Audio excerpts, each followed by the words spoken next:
Okay, good evening, everybody, and you're all very welcome to this, sadly, the penultimate, i.e. there is one more after this lecture of the 2025 Dante Public Lecture Series. So we've had lectures on industrial Dante, Dante and the other world, the structuring of the poem, and last week we had Dante and digital humanities. So now for something a little bit different. It's always been our policy at the Centre for Dante Studies to kind of mix it up a little. Translators, poets, translators into other languages, not just English. And today we're going to be dealing with versioning, which I'm sure more of that anon. So it's a real pleasure for me to introduce to you this evening Kimberly Campanello. She's the author of The Poetry Object and Durational Performance, Mother Baby Home, published in Zimzala in 2019.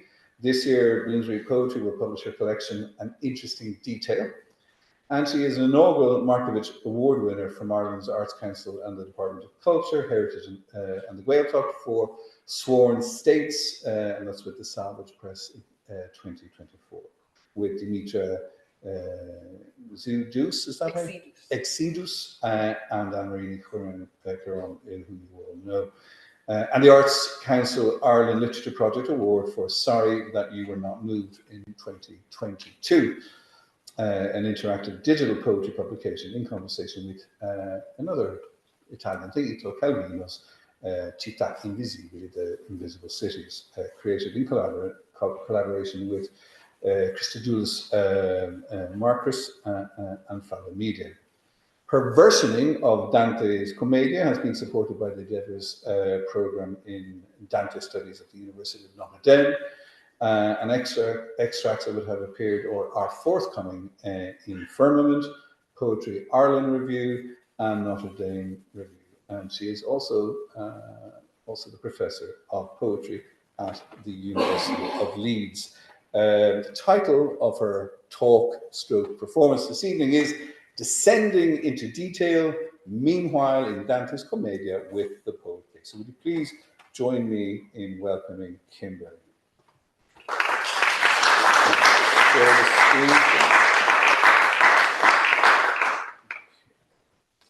Why is that much? Entire screen. There we go. Right. I'll get there eventually. Sorry, it's very. Sorry. I know. There you go. Voila. Amazing. Thank you. I'm just going to have a sip of water.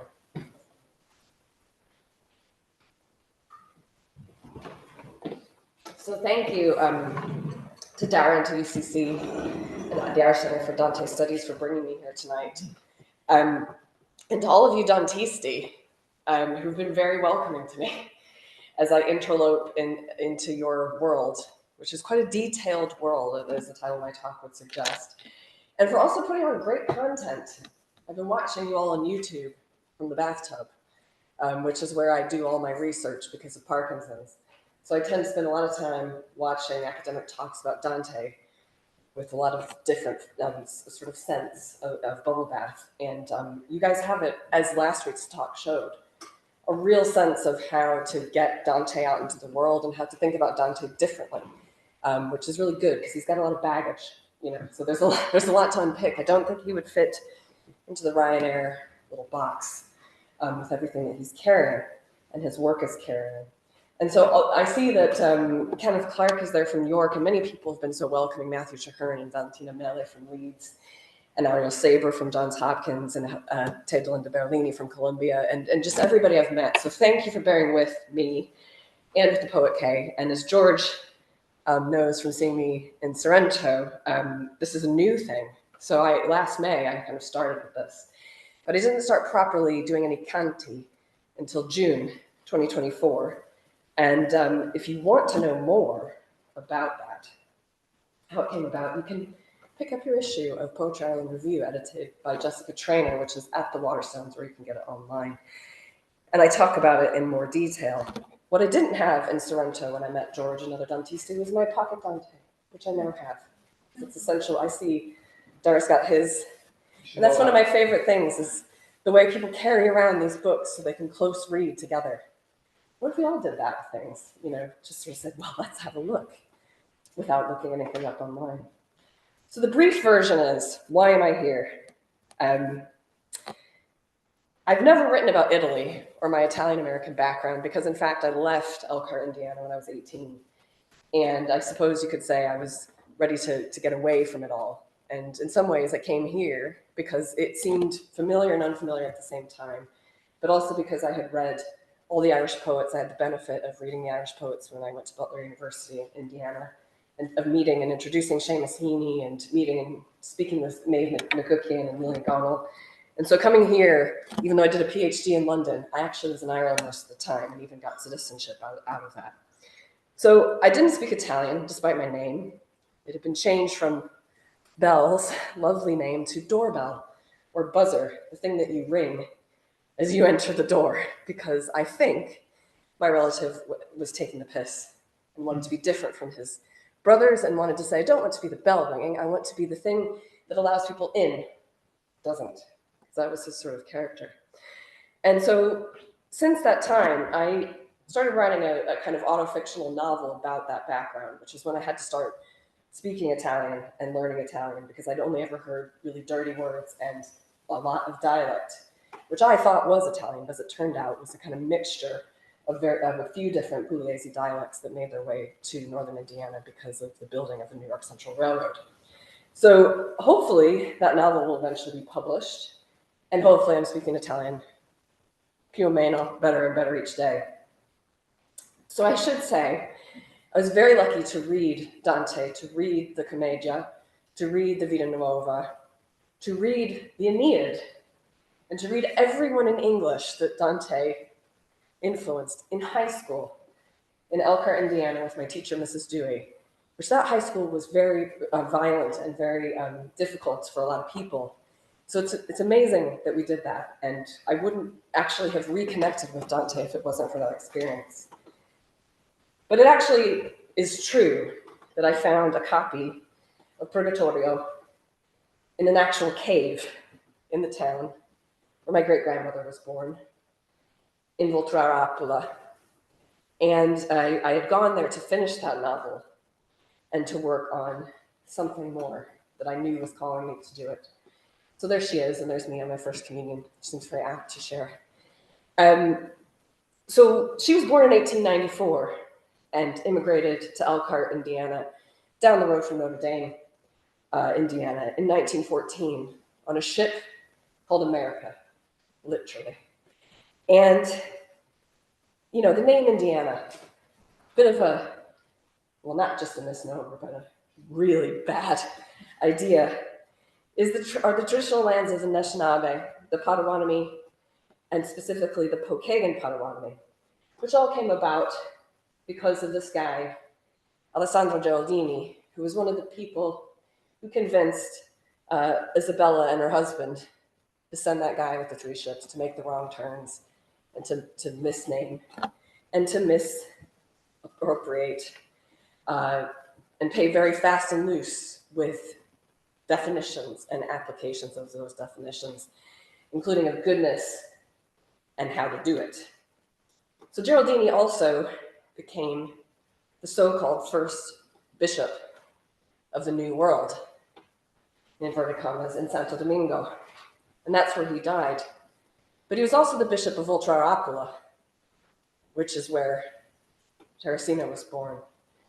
And so all of this connects to Dante in multiple ways, as we can see from the slide, slightly blurry, Alberto Manuel talking about the copy of Dante that goes with Columbus over to the so-called New World. So it's a complicated picture why I'm here in court today, but I think it's important to lay that out. And so all systems are go. My meds are fairly well calibrated. I'm a bit sweaty. Hopefully I won't fall off the stool. Everybody can hear me? Yeah, okay. So I say that I'm going to share how to do this thing, how to pull the threads of the knot, how to descend into detail. And we know that detail matters. We know that names matter a hell of a lot. We know there's a lot at stake, and we know that there are stakes in time. So I share this article here from, you wouldn't think you'd be having me cite Trends in Cognitive Science from Cell, because I was snooping into peer review when I was worried about starting one of my Parkinson's medications. What was the potential side effect? And so one of the side effects was psychosis, but specifically connected to apophenia. So when you think everything is related and meaningful, and you're not able to distinguish, whether that's true or not.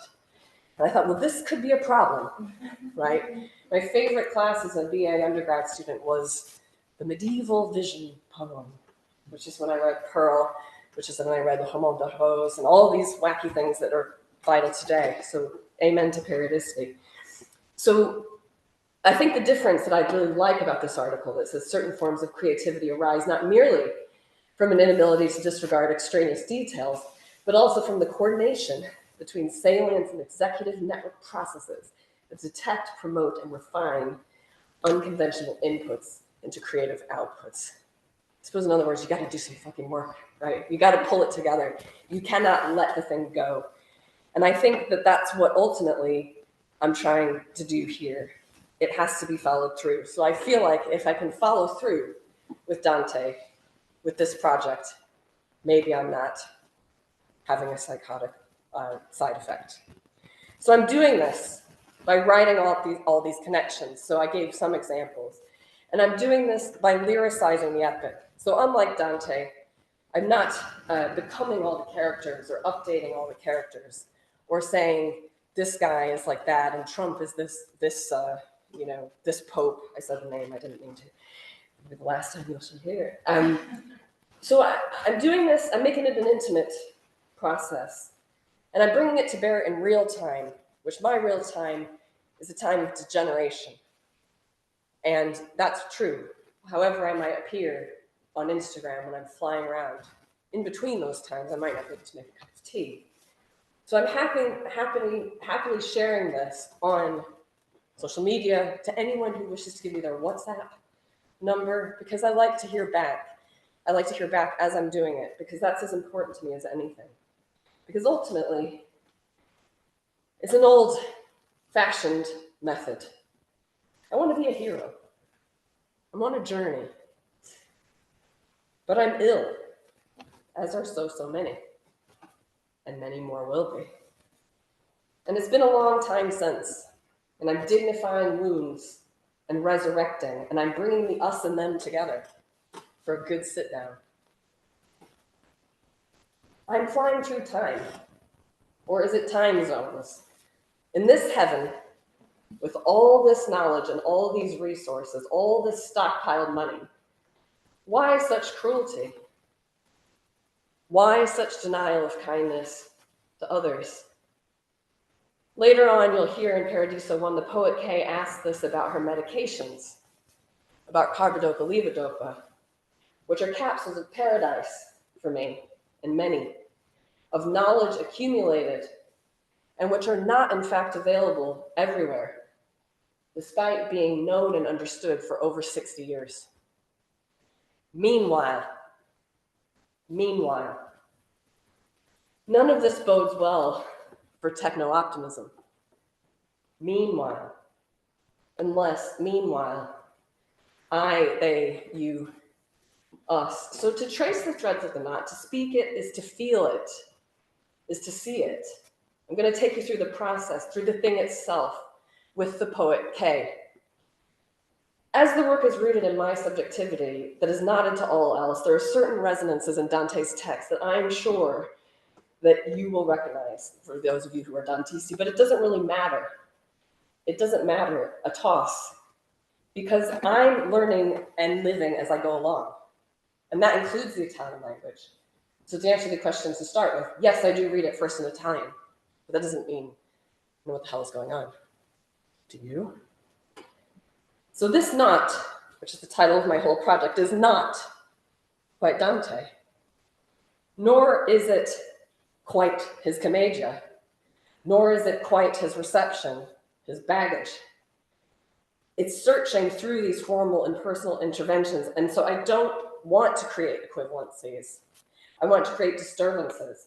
I want to create distinctions, despite not naming any names. So don't worry, you won't end up in hell. You don't buy me a pint after the reading. What this audience recognizes, as I said, doesn't matter. But I can say, since I've started this, the interest in Dante has peaked among all my aunts and dad's cousins in Elkhart, Indiana. So they're writing me saying, I'm in Barnes & Noble. What should I buy? Which translation should I buy? So give me some advice for them because they want to read it alongside what I'm doing. I've done 15 out of 100 so far. And so I'm going to move through some Purgatorio and then Inferno and then Paradiso and then end with what I've written last week, which is Purgatorio 5, before concluding with a little bit of Inferno 5. So yes, Paradiso 1 comes before Inferno 5. 1, 2, 3, 1, 2, 3, 1, 2, 3, 4, 5, 6, 4, 5, 6, 4, 5, 6. I don't start in hell and make my way up. I follow the waves of light and sound. Waves on the great lake of my heart. Argomento. We're going down or up. We know this mountain inverted, like we know our own guts. And that's not all I know it. The poet K knows it. The question, where will we have lunch? Pranzo. And what? Driving the shape's cracked leather. It's shaven in places. And then there's hair sewn into it. A voice says, such food is all nostalgia for good eating and women to make it. The voice gets turned off. The vehicle turns toward a town found on a map, not too far from the road or too near, a place that seems real on the map. Sit down, eat, look up the place on your phone. Well, here we go again. Young men, bone-baked, under cinematic sun. See how they come. They came from far, far away. Their graves maintained by breaking the word down. What does it say? Common wealth. 20-odd years before the they who had those words as aims were first elected, and then other men became shirts and did the killing for a blank soul, a clean slate, a salute, thanks to a poet. Give me crumbs, give me stains, any day. Give me invasions of those in need. And then the stars came out, the same as those there. We'll catch up with the ones before down the line. And longer ago, every castle built by that father on every hill, or it seems as such, that man's son is praised here in this canto. This praise has created interest, confusion, all right, heal. A castle is not a thing that makes us heal, nor is the tower. It's not what's mounted, not what's higher up, nor is it the relics you hold a mirror to as you circle to leech their power, nor is it his wonderful hair. So what makes manifest? Manifest what? Come on now, a ship's manifest. A list of names, a fixer, a mover among them, a destiny, boundless, as if there are empty spaces, a guide, manifesting a poet's plan. Who to trust among them? Among us. Track record of funding, impact, public exhibition, turning over or under governments, blanket, carpet. Are poets mere propagandists? Statements, bombs, brooms, poet shield, poet shirts, staffs, poet broadcasts, poet punisher. This one here. Not quite. No truth rises under conditions of torture. The yeast goes dead, needs to breathe, inspire. But is this really real? A vehicle, a tenor. That tenor's family says to the man of this now, who is reminiscent of the leader, then, hell no, you can't use his sound. Let's try sounding ourselves from inside of what you yourself have made, are made of. Make off with here, or the village tower, bells, restored, iron branded with her shape. Pull the rope and ring. She, I, we, you, sound, at whatever time. Does that work? Test conjugation, time and whom, an agreement, noun and verb. Is this right? Is this correct? Is this just?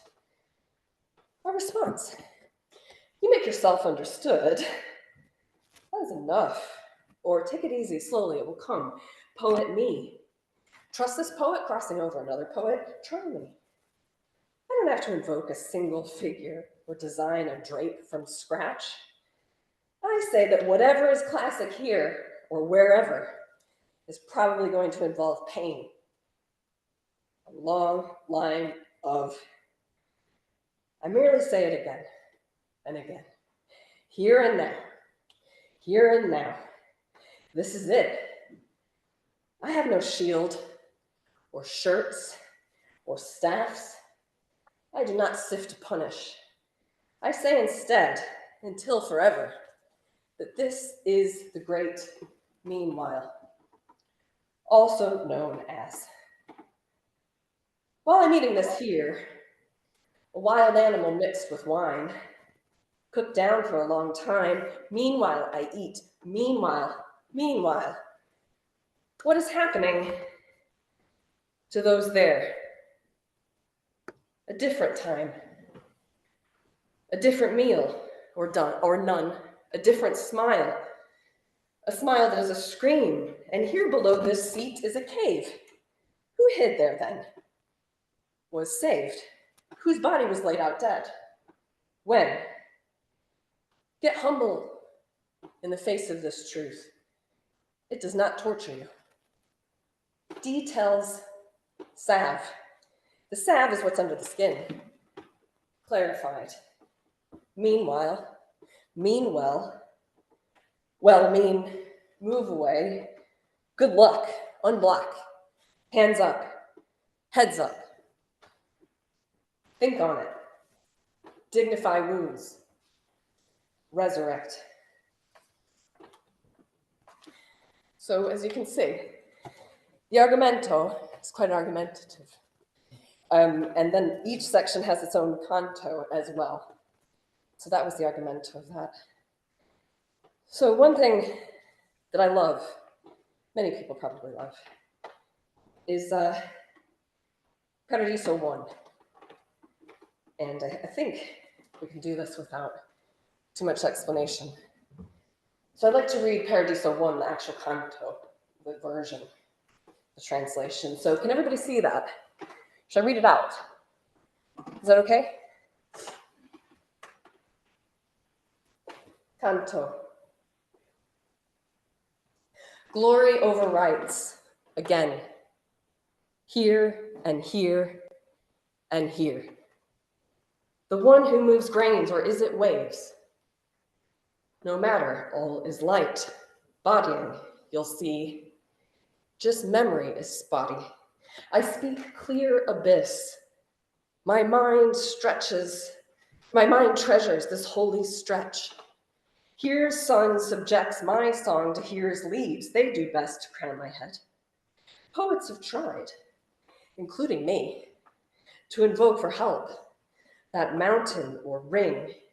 Give me instead great lake waves to roll over rock from warm seas, polish stones, reveal old chains, breach my chest so I breathe in this exact place to all places linked.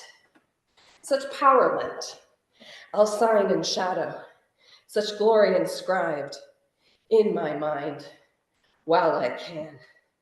I don't worry about other poets singing as and when they can. I'm sparked again, so I see more light, time and stars and circles working, so I can say, I can gaze at the sun as long as eagles can and do without pain. As the ray descends, returns, imagine more in this place or state, and get away with saying it too, as if returning home from journeying, as if I am her shielding you from love's sheer power, or him tasting leaves, befriending that sea he most feared. To cross over is not like, it is wording experience of human make and made, say and said, did and do, eternal turning, make, good, desiring, discerning, the sun's flames of love, with more expanse than rain and river floods, sound newness light, greatness.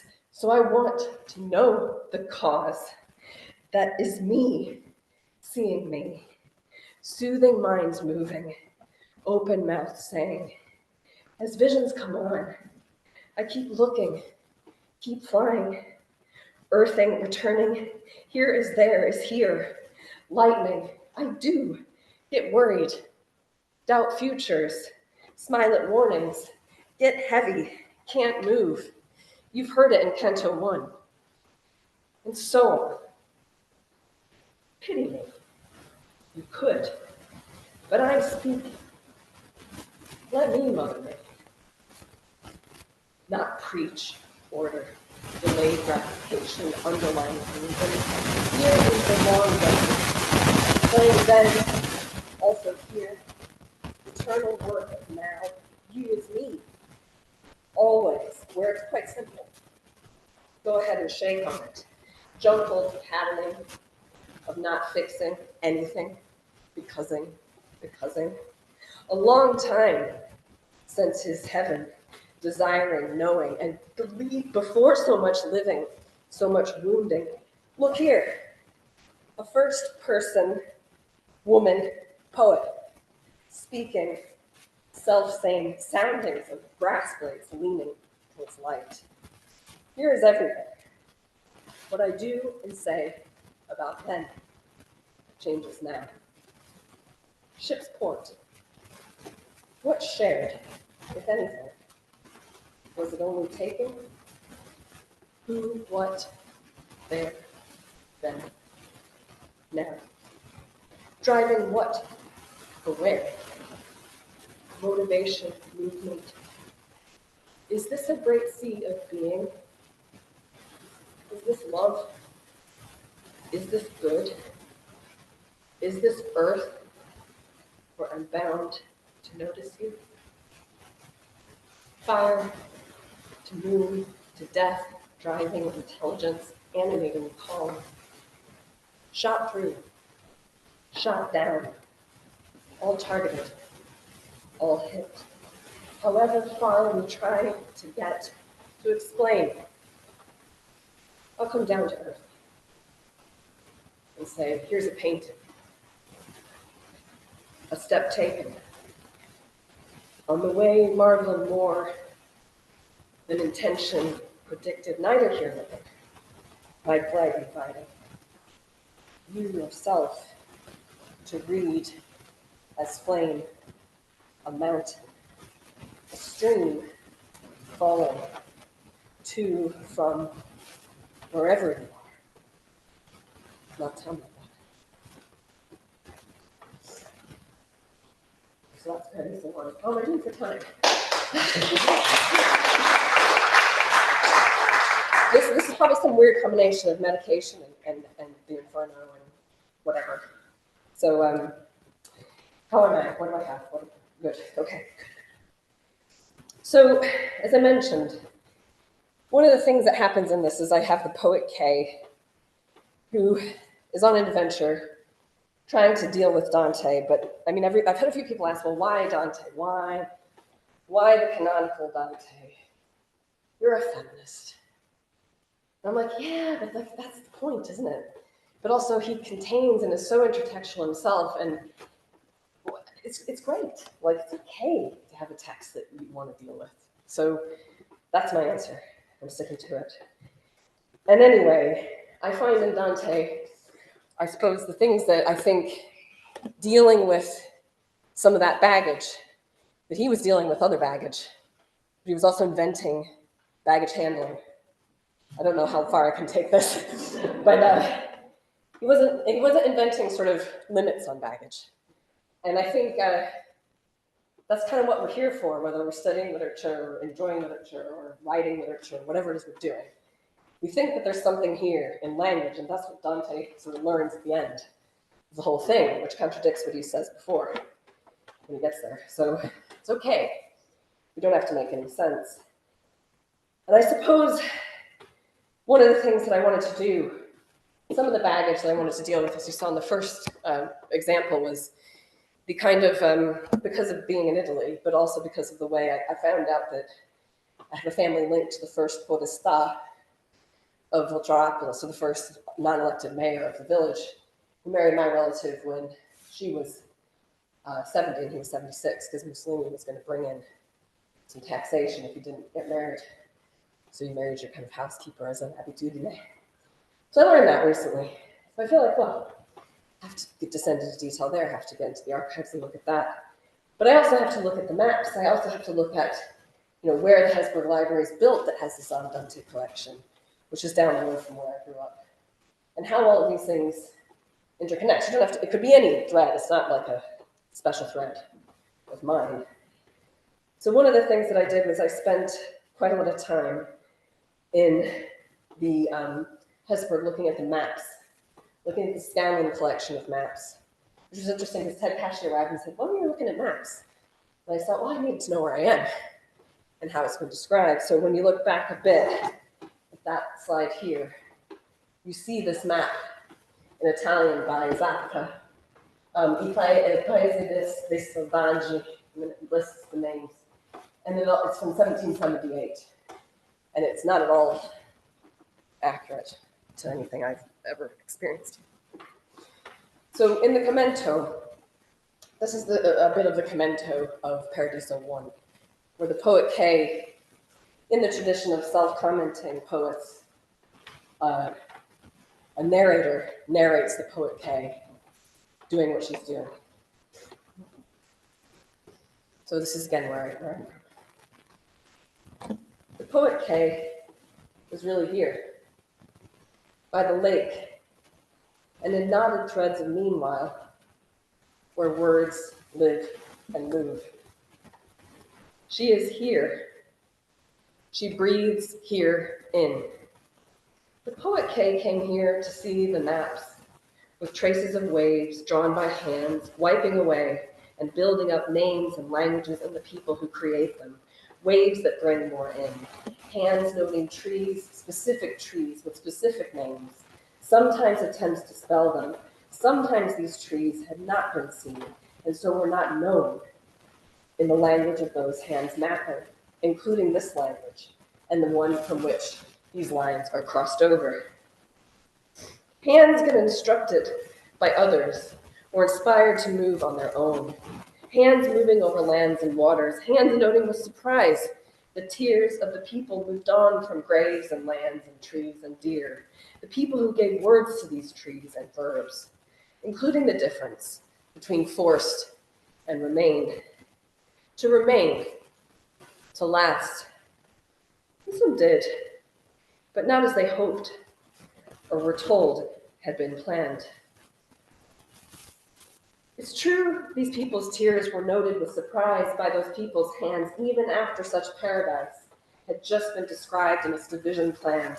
The hands tracing the waves even called it paradise, even referred to these people as though paradise was theirs, and they were its true inhabitants. Elsewhere, those hands collapsed those people, misnamed, along with misnamed trees, into a great stories plan.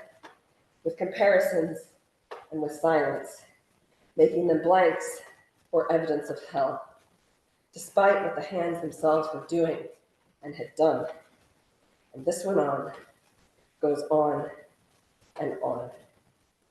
The story brought on, induced, like a birth. Words sometimes cut it off. As with all things, this is never complete. People still standing. Where? The Great Lake remains. The Great Lake in all these languages. The people who speak them remain in their language, in the future tense. Waves break the story down. Hearts beat and cease. No one is ideal. No hand. But there is goodness still, and words that last and will become something we can breathe in. The poet came here to hear the speakers and the place of learning on this land where hands were waves and people were waves and the lake was great and fear and heart. The speaker speaks of crossing over poems, an ancient poem with a vision of a ship in the sky that shows us what it means to care for others, crossed over by a poet, only just now dead. Some said then that this was paradise, this part here, on a page of which or on which I am speaking. The pulse begins again. The poet K came here to the archives to read the guides, the dictionaries, the encyclopedias, all over the place, through all those times. The time of the leader, and back to the poet, and in between, in the many meanwhiles. She watches meanings change, the meaning of good, and the list of who does it, resounding and confounding, healing, creating pain. She came to see both high and deep, as if within a burrow of water that turns over, as if it's the first time she entered rough waters and was twirled inside a wave as a child. Here in this Great Lake, a floating thing, a seed with wings. The poet K sees the dune as a wall of trees.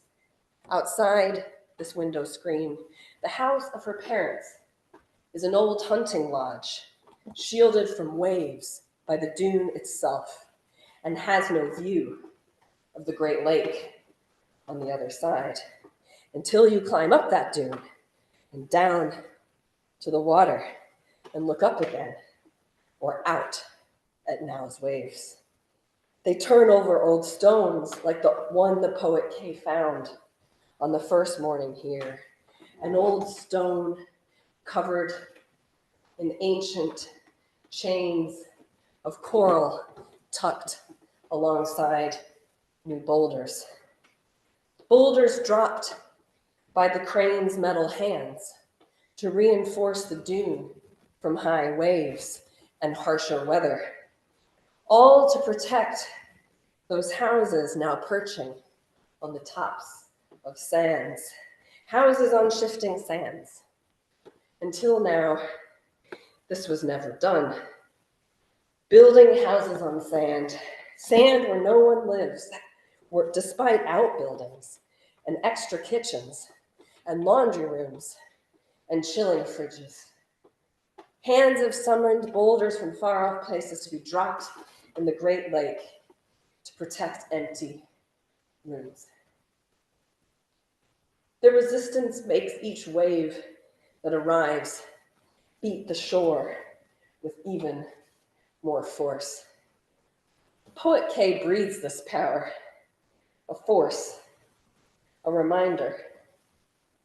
That is why she came so far, to hear and touch and smell such things, to be there in the dot between rivers that cross the wrist of this land like veins, where blood moves from the heart, said Paradise. How am I doing for time? Tell me. 15 minutes, oh good. Okay, I'm not going to keep you out. So, as I mentioned, this is a bit, it gets a bit much at times, doesn't it? Trying to cope with illness and cope with everything that you want to do when you don't know for how long you're going to be able to do it. So again, it's not going to get better. And when people say, oh, well, they'll figure it out, I'm like, yeah, okay, whatever. But it's still, as I said in the last one, if it comes for me, which if it comes for anyone, it will, most people won't get that. What the hell are we doing? That's what needs to be dealt with. It doesn't matter how much we know. And I think Dante knows this when he talks about learning and desire for knowledge and wanting to work through those things and the ethics of what motivates people and how they respond when their decisions are challenged. So I think that's what, for me, whatever about death and God and things, I think it's a practical philosophy course that has a lot of really great action scenes. And so I had I wouldn't call it good fortune, but I had the fortune of accidentally going to the Musée d'Histoire de la Médecine et Bibliothèque Universitaire de Santé. So I accidentally went to that museum, which is very, very disturbing. And this is a very famous image. Does anybody recognize this painting? It's a very famous image of Charcot in the middle. And he's got all the Tourette and all these other key doctors from that period. And so I accidentally saw the original. Didn't mean to. I just was trying to go get, again, pronto. But so I thought I better go in. And when I was there, I saw, of course, the French attempts to create institutions for children with special needs and the way that they use those children to try to understand how we learn things, to try to understand how our senses influence cognition, but not in a good way. Okay, so lots of stuff. And I also, of course, am thinking of, this was completely accidental. It's literally like I opened my computer. What's the Dante of the day? Inferno 5, ending in fainting. Fact. Accidentally see this painting. See, I'm rhyming, George, without even trying. Can't help it. So this one takes us through this process, and this is the very famous canto that some of you, well, many of you probably know, Paolo and Francesca. So it's supposed to be the sexy canto, but it's kind of the learning canto. And it's kind of the warning about learning canto. And I love to do a little twirl on that one. So I'm going to do the full one, Argomento canto. Commento. It's perfect in here. This song, this place, this move I am about to make is about reading, is about bodies and knowing, about killing for knowing, faces scraped for beauty. What boxed up bones say about boxed in options, about wind blowing, desiring. This song, this place, this move I am about to make is about reading. Here you are doing it. Touch your gut, touch your exit, then step up and in, or get lifted. A word is a floating thing, is a seed with wings. The eye has no corner to speak of. It has fluid angles, blinking. Fill the little jar with keen evidence. Tears at the table made of desiccated organs, created for, gifted to, an emperor. All around the place, this practice of saying no, saying yes, too often, too loud, not enough, touch and go. But weeping, grieving, perpetual motion, weight, hanging, heft, swinging knowledge, that's a pendulum. Too much credit initially, not enough blame in the end. Now in a case, now as a case, trembling, teaching, the man at the center speaking, the woman fainting. This won't hold up, I'm afraid, which means nothing specifically. A reworked pack of stories on a top shelf. The force of grasping the rail makes you slip again. This song, this place, this move I'm about to make, here you are doing it. Touch your gut, touch your exit, then step up and in. Get lifted, lift. Fuck it. Fuck them. Fuck yes. Fucking authors. Have you tried not knowing? Have you tried asking? Have you tried descending? Have you tried not trying? All these photographs, all these teeth, an early thesis, thanking mom and dad. It notes the street where it was printed, the one name for this poet. Yep, again. The people, the subjects are objects, misattributed. A map is liquid, a body of water exploding, absorbing. If anything, it's a more and more again about discernment, not cause and effect, absenting omniscience. I think I have it. I think I saw it.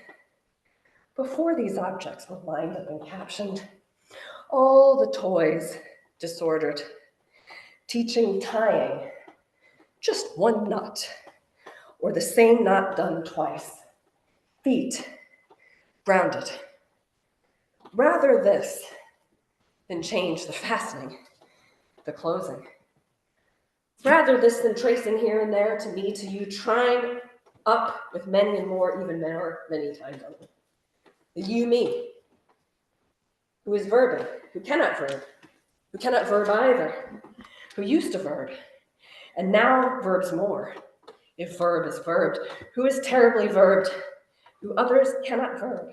And so verbs, whenever verbing is possible, verbs without reason. But that is not the worst bit. Verb this, and verb again. I know. You. Who, me? Who told me long ago what texts do when they enter? Never leave. They lift. You. A wind you don't need, belief to ride, in which you are spinning, a floating thing, a seed with wings, forever verb, last word. Dante. I got there. To darker light, to tighter space, to louder grief, to sharper keen, to the tail that divides. Wind and sea sound more, say less. I clench, I note. No substance in belt tightening. Whatever you suffered or suffer now, here it is again and again. Much worse, but beautifully said. Not so in the song of mine. This time, I pull the tail. I strip off the belt. I take each thread to hand and twirl. I curse for you. I curse as cure. Whatever about bullshit power. Honor requiring murder. Exit points barred to make kings. Period piece nostalgia. Lived still. I skip over pages and lines and chill. Get a grip on my channel. I flip the tail and the belt. I braid them with the equator. I skip to here, feather to hand. A dove's, a crane's. Yes, we'll think. That's hope, you see. That's me. A book to read, not for fainting. not blown away, floating, word, a seed with wings. Memento.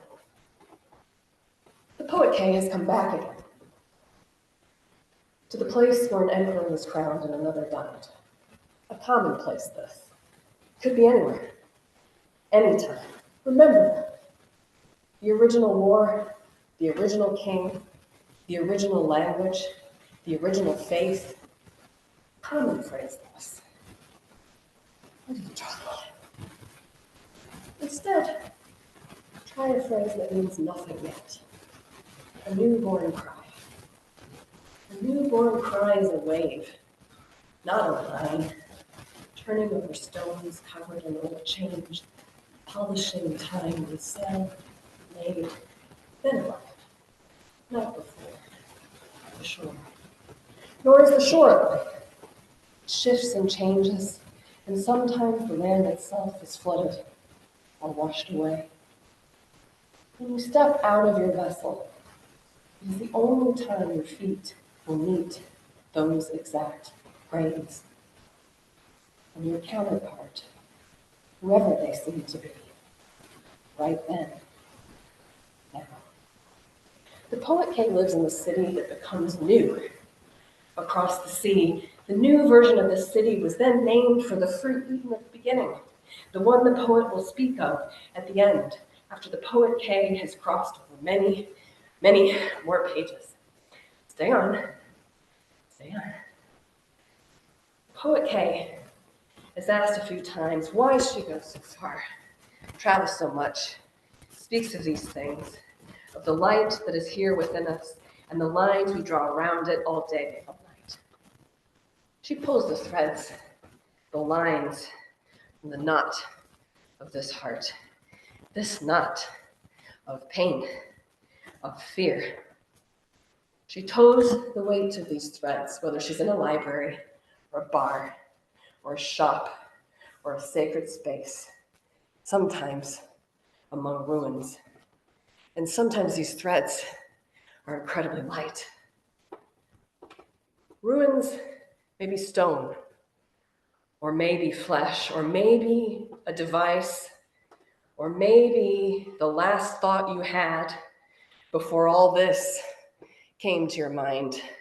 A seed with wings breaks itself down a bit, and then it flies. Poet K is asked, why bother with this? Are you sure you're okay? Is this the best use of your time?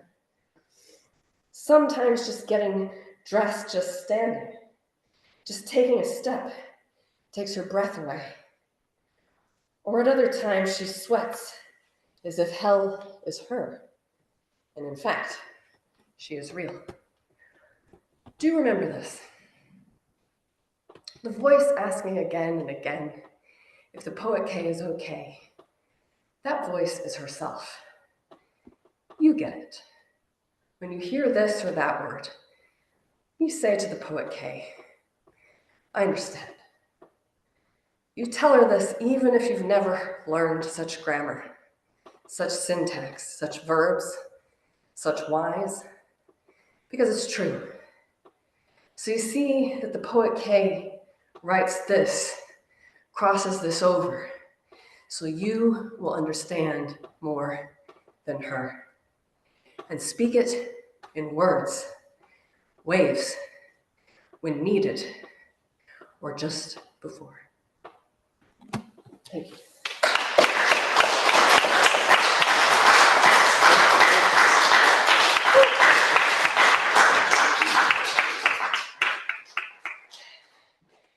Thank you, Kimberly.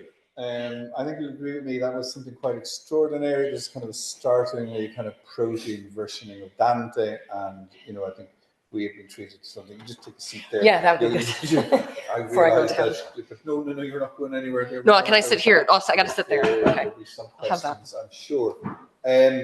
Kimberly, that was amazing, and thank you for just performing in the way you did. I'm going to, let me see, get rid of this. Oh yeah, get rid of charcoal. Let's get rid of the PowerPoint, and we have some people online as well.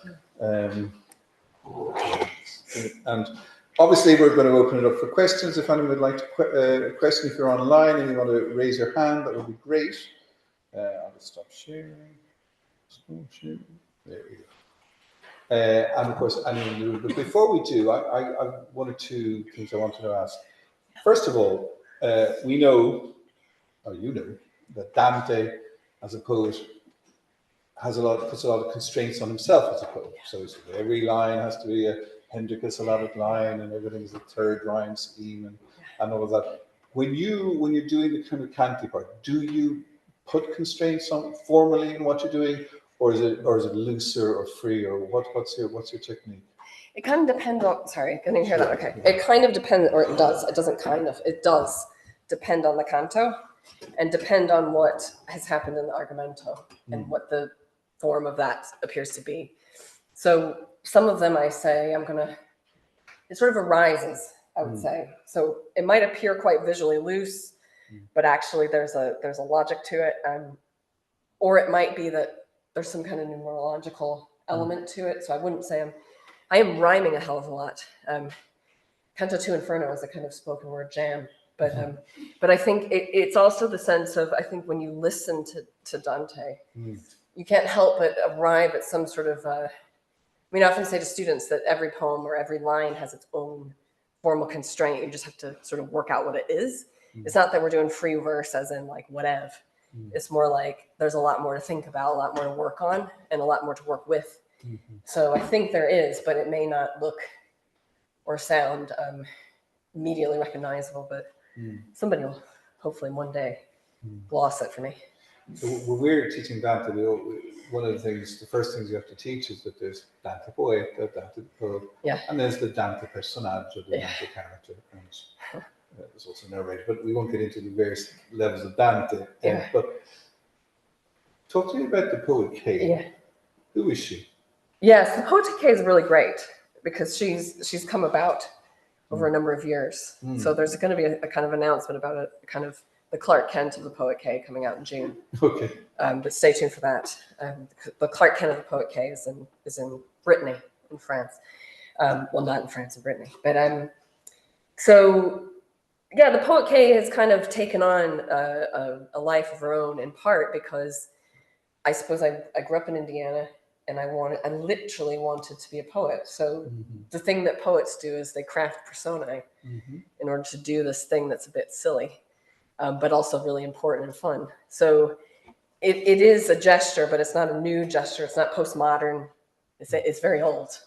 And so I particularly love the way Dante is always reminding us that he's doing that. And then as soon as we're kind of lulled into the scene or whatever we're reading, he's like, hey, writing this here. But also, if there's a guy here, he's breathing, named Dante. So I've always loved that. And of course, Kay is so handy because Kafka, it's just a gift.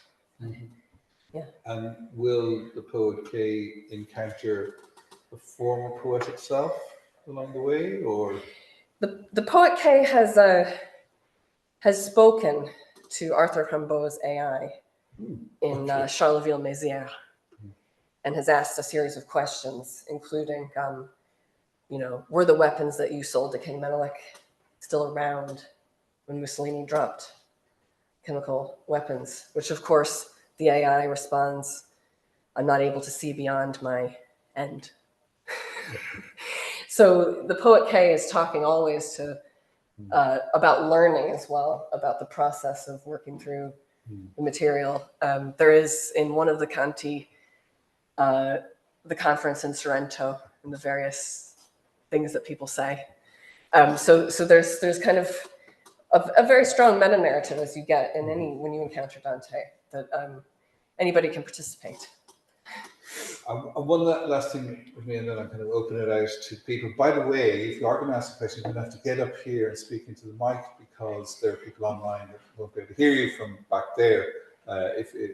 So I'm not looking at anyone in particular. But Samuel Beckett talks about the Dante moment. He had a Dante moment reading Dante. Certainly wasn't being taught Dante at a university, but it was something that resonated with him reading the text. Do you have a Dante moment? Yeah, I mean, I think when I was writing that novel, what I mean, as you all know, right, the obvious point is that there's a Via Dante everywhere you look, right? And then there's also the sense of just the baggage and the presence of that. So, and again, as you start finding out more about the Italian language or Italian languages, you kind of can't escape it. But I suppose the biggest one, and I'm going to mispronounce it, is his sense of acedia, or acedia? Acedia. The sense of apathy or not caring, because that's one of the symptoms of Parkinson's that I most fear, is that I might not care. So I'm kind of pushing myself to care and to also note down how to do it, just in case I stop doing it. So it's a kind of a, the guide, right? It's a guide, and it feels, I'm literally in midlife. Hopefully it's my midlife.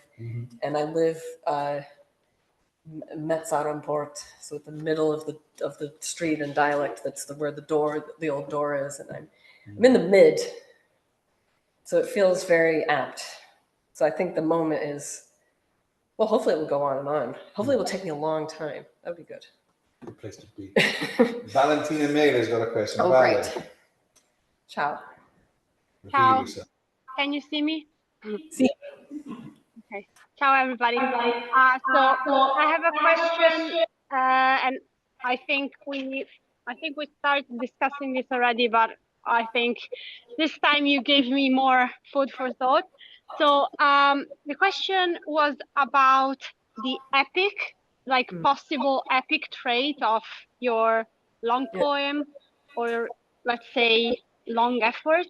I was reading recently something about Pound Cantos, which says that basically Pound borrows a sentence by Kipling, which says that the cantos are the tail of the tribe, meaning that the epics becomes the text for the group to become a group, and in turn the group reinforces the text as the epic of the group.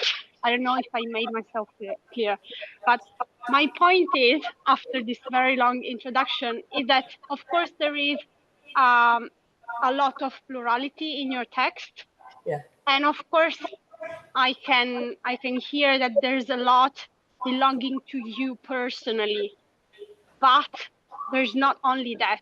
There's like so much more. Like the voices that you embed come from like every place, every century. So I was wondering if there's some epic trait in what you're doing, and if yes, if there's any relation with the reuse of Dante, the epic reuse of Dante by the poet H.D.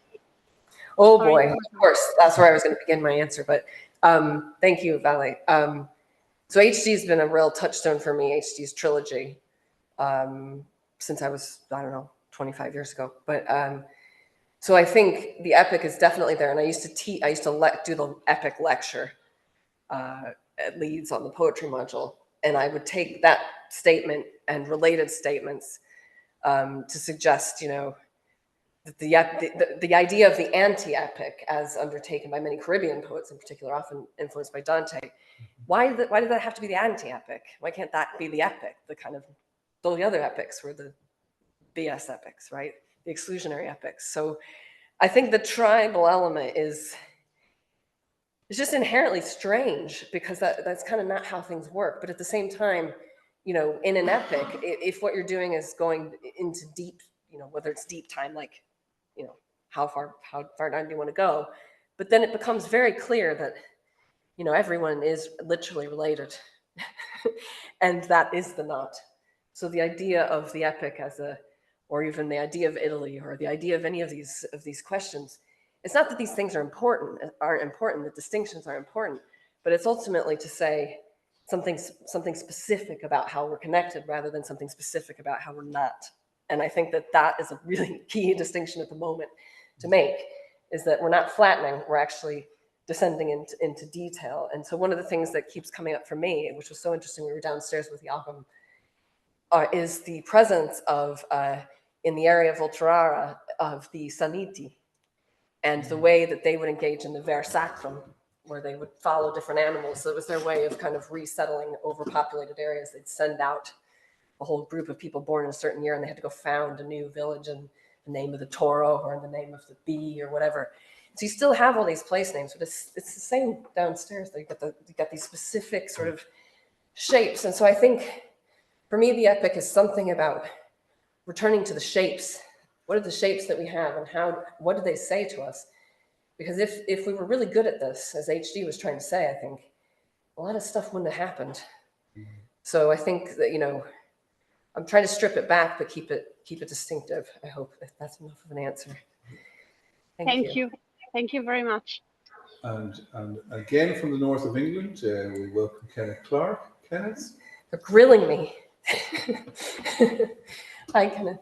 Thanks, Kimberly. That was wonderful and compelling and so powerful, even online. I mean, I've heard that in person before, and it's definitely an in-person experience, but a lot came across online.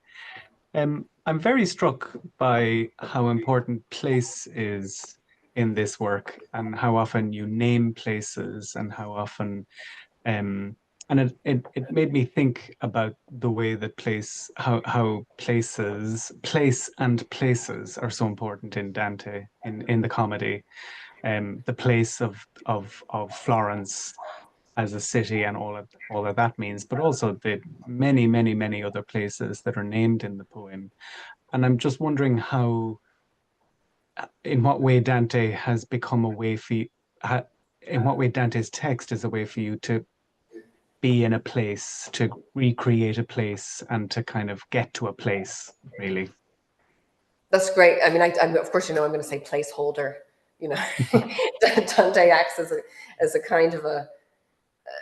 I think that there's a quote in the recent book, The Long Essay on the Long Poem by Rachel Blau du Plessis, that just talks about people using Dante to kind of hang our current affairs onto.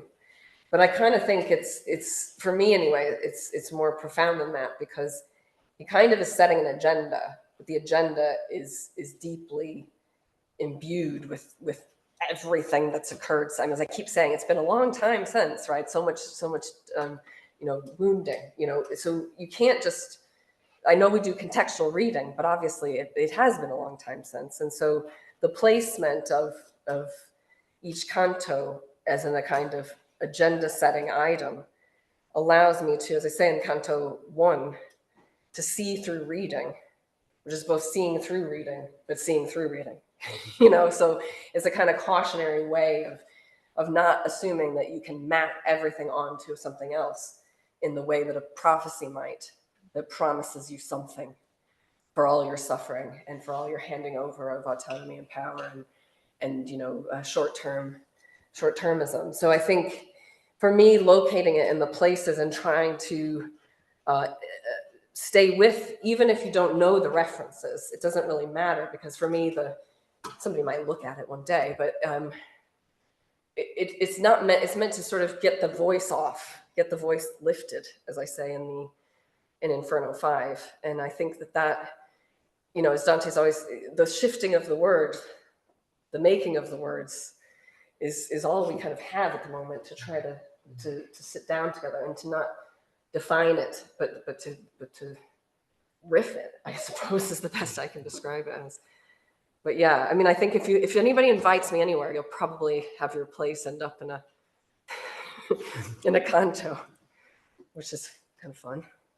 I like the way you kind of divided everything between argomento, canto, and commento. Yeah. And you're kind of sending these out into the world, a little bit like Dante sent his own cantos out into the world before the great Commedia as a single work or single entity was put together. So you say you've 15 done. Yeah. And so you're going to continue this process of putting them out here, putting them out there, and then and then.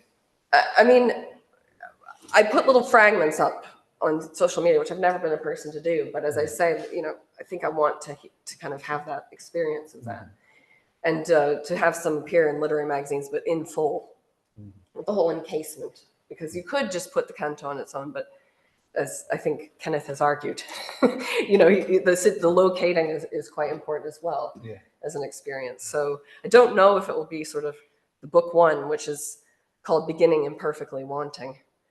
So when I get to 34, that was what that will be, which comes from the finding aid in the British Library, which after the cyber attack had to be copy pasted into an email. And so many of the Dante cannabulae are missing bits because people have taken them. And so Beginning Imperfectly Wanting was one of the manuscripts. And that just feels to me a bit like how you start out doing Dante. I mean, you don't really speak Italian and know what the hell you're doing. But I wonder, do you approach it differently as well? That when you say, okay, I'm now doing Paradiso 3, or I'm doing Purgatorio 5, tonally, do you kind of say, okay, I've got to do this differently because I want there to be some kind of cohesion? Oh, you mean like an overarching plan? Yeah. No, because it's happening. Yeah. So it's happening now. I love the way you kind of just do a bit of Paradiso. Yeah. And then back. And so it's kind of, it's zigzagging all over the place. Yeah, and so this morning I was working on Inferno 6 because I'm here. So it's a little bit Rome. Gluttons. It's a little bit San Clemente, which has an Irish connection, Basilica San Clemente in Rome, which has the sewer. And then it's a little bit of the Lee and the track left by the Sinfred leaving. And then it's a little bit of that gulf that links to the Caloosahatchee River in Fort Myers, Florida, where I'm going next week and where I used to live. So I think it's kind of a seeing through reading process. And so I can't say, oh, we need a bit more drama now. But I think everybody kind of agrees, right? That there's bits of Dante where you're a bit like, there's a bit of, he won't say, but there's a bit of, you can see as poets, we're probably thinking, well, that's a bit, tighten that bit up a bit. But also it's kind of nice because I think I often think about how we write with word processors now. And, you can do a lot. So part of me wants to try to capture that moment of writing as opposed to worrying over the superstructure of it. So I think that somebody will probably complain if it ges published. You heard it here. Are there any questions in the room? George, up here. This is very face-to-face questioning. This is a bit of an interrogation. There's It's this one. Okay. Now I'm really close to this. Okay. Hope I can answer this. I was amazing and absolutely fizzing after that. And I was kind of genre defining, so it felt like any sort of critical questions about Dante were both kind of appropriate and inappropriate. So I'm going to go with very kind of flatly practical questions. Sure. Number one, yes. Is difficulty in Dante and in poetry, how do you see the relationship of difficulty with the body and with the mind? Is the knot cognitive? Is the knot corporeal, or both? Do you mean the knot? The knot. And second of all, very, again, flatly practical, how do you working across languages? You're bilingual, I think, or trilingual. Well, how many lingual? Piano.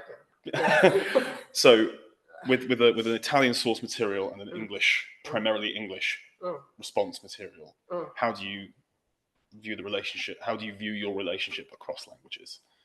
Yeah, I mean, okay, wow, okay. So the knot is definitely physical. I love when Dante talks about the heart, the lake of my heart, which of course I can make the great lake of my heart, which appears throughout.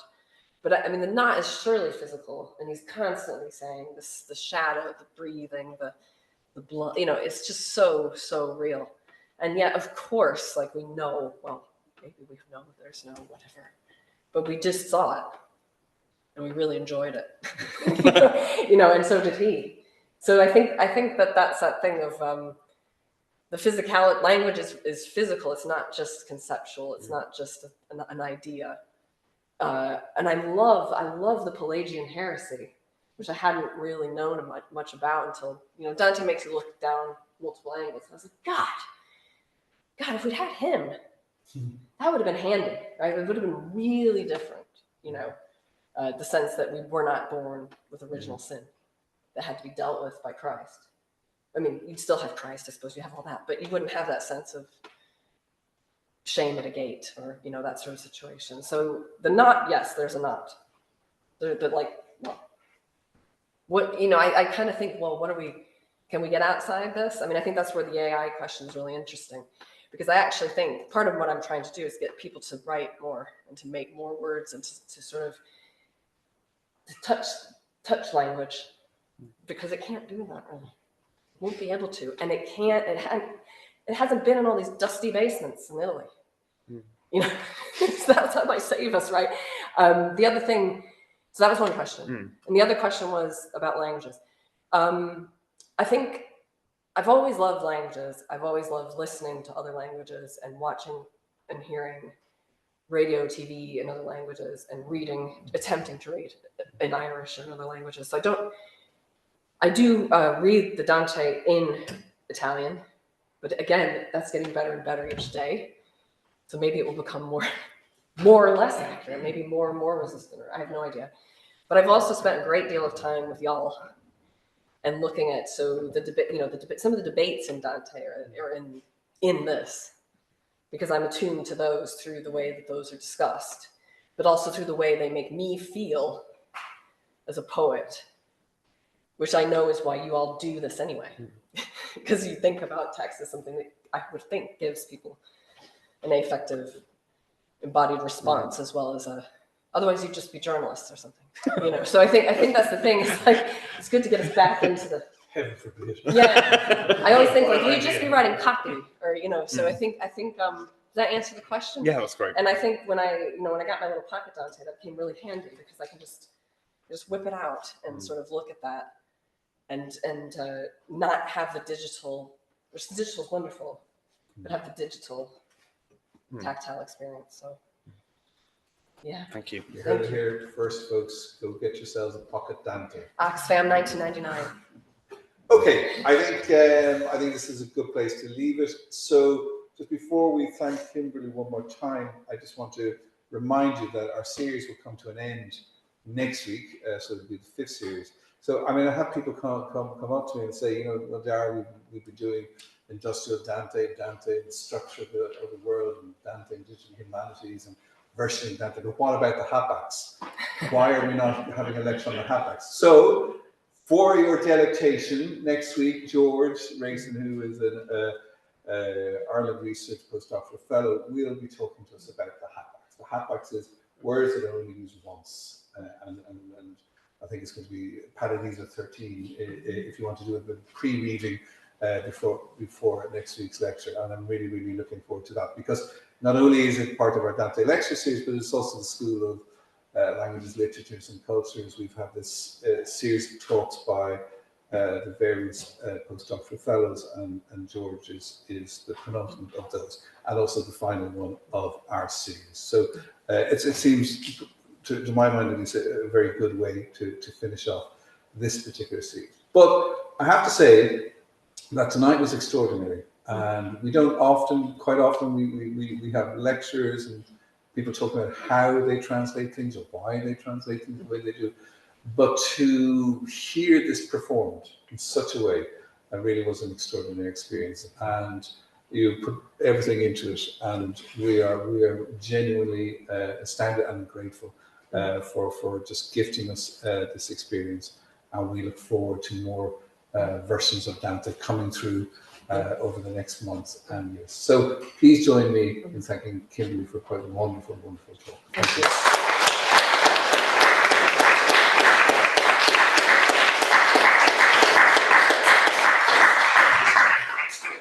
Right, I will close down the recording. And the Poet K definitely endorses the HAPAX presentation, having seen the Poet K endorses the HAPAX presentation, having seen a short version of your, Okay. I can give you a quote.